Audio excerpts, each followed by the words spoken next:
welcome to Poetry Changes Lives. Poetry meets history and a thought for the day. Every day of the year, including this Easter weekend, every day, leap year.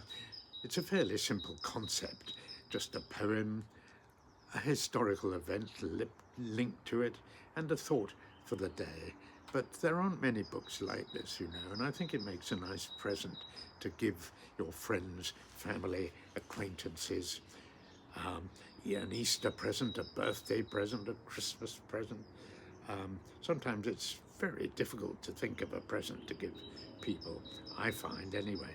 If you go to the website, poetrychangeslives.com, you can read all sorts of interesting articles about poetry, at least I think they're interesting, and you can see how to buy the book.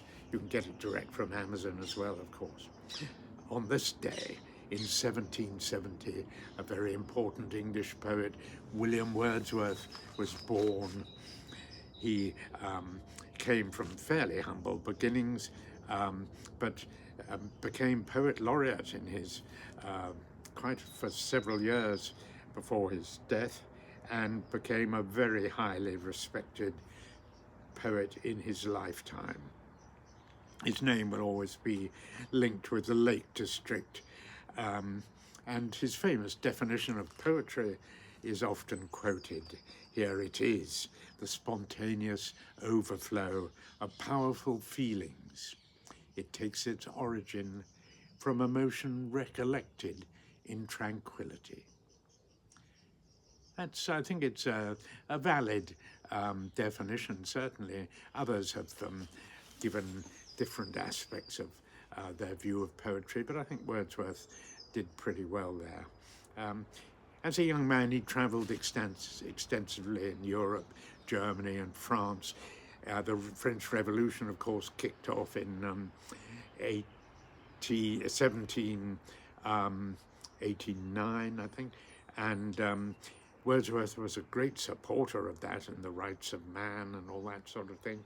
And in France, he actually had an affair with a French girl and fathered a child whom he did his best to care for, though he never was able to actually live with them because, of course, of the war between England and France that dragged on, the Napoleonic Wars and all that. And Wordsworth eventually, of course, back in England, married Mary Hutchinson. But he never forgot his French connection, as it were, and his daughter. Wordsworth and, of course, his great friend Samuel Taylor Coleridge combined to write their famous book of poetry, Lyrical Ballads, which became highly popular and made them both famous in their lifetimes, leaders of the Romantic movement. Wordsworth's marriage to Mary Hutchinson, of course, his childhood sweetheart in 1802, changed his life, but he continued to live with Mary and his sister Dorothy. It was a strange sort of a menage of the three of them living in the Lake District in Dove Cottage by the River Dove. And of course, in the background, of course, there was his daughter and her mother living in France. Quite a complicated sort of marital setup one way and another. But Wordsworth, I think, must have felt a bit guilty about it all, and thought that maybe, I think he was a very decent sort of man, really, but I think he must have felt he hadn't really behaved as an upright Englishman in the early 19th century ought to behave.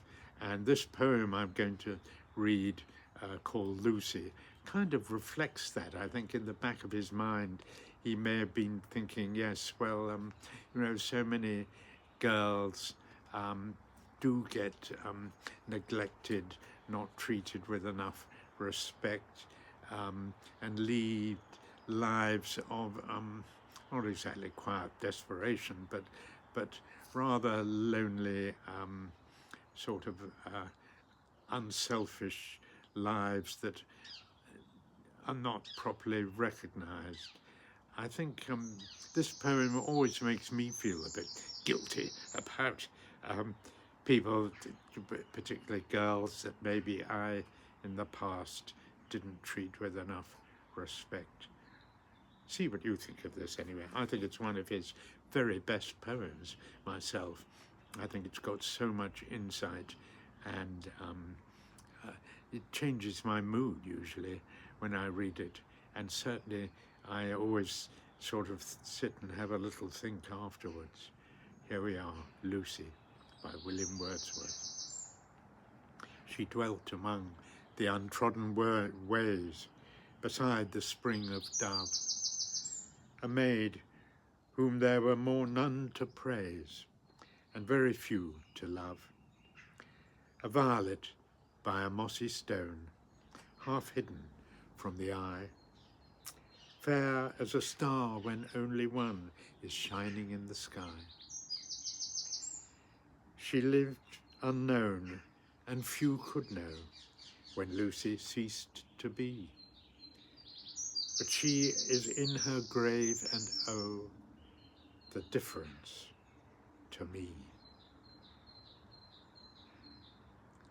Gosh, even now at reading that, it makes me, it has changed my mood, you know. Poetry can do that, certainly to me and to others. I think it meets Wordsworth's definition of poetry, all right.